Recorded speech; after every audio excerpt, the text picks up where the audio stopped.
Sir ඇඟ සුදු වුණාට එතන දැනක් දාලා කළු ඇයි?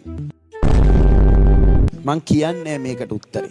ඇයි ඇත්තටම කළු? පස්ස නෙවෙයි ඈ වෙන තැන. ඒක කළුවට තියෙන්න ඕනේ. ඇයි ඒ කළුවට තියෙන්නේ? ඕක පොඩ්ඩක් වැදගත් විදිහට අහන්න බැරි. කුෂණ කෝෂ කළු ඇයි? ඇයි කළු? ඒව සුදුවටත් තියෙනවා.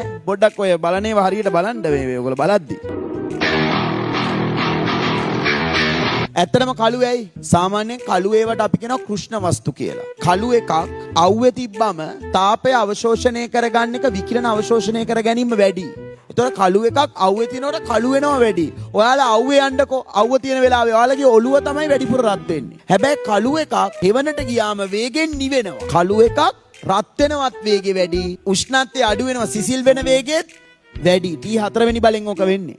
ඊට පස්සේ කියලා දෙන්න එක ඔයාලට නෑ. විකිරණ වල තියෙන්නේ. එතකොට ඒක දැන් මං අහන්නේ ඔය කියපු අවයවයේ තියෙන්නේ අවුවේද හෙවණේද? හෙවණේ. ඒ කියන්නේ ඉක්මනට යාට සිසිල් වෙන්න පුළුවන්. මුෂණ තියෙන්නේ සිසිල් වෙන්න. ඒකයි ඒව එළියේ තියෙන්නේ. ඇත්තටම හිතන්න ඔක ඇතුලේ ආව නම් ඉවර ඉන්බිල්ඩ් ආව නම් ඉවරනේ පුතා ඔක. ඉන්බිල්ඩ් ආව නම් මේක තැන වැදින්නේ බයිසිකල් පදිද්දී පොළු වල වැදිලා කෑ ගැහෙන්නේ. මොකුත් නැහනේ. රණ්ඩු වෙද්දි ගහන්නේ. ඇතුලේ ආව නම් ඉවරනේ. මේක එළියේ එන්නෙම උෂ්ණත්වය අඩු කරන්න. ඒක නිසා ඔය රත් කරගන්න එපා. බිත්තර තම්බීමෙන් වලකින්න.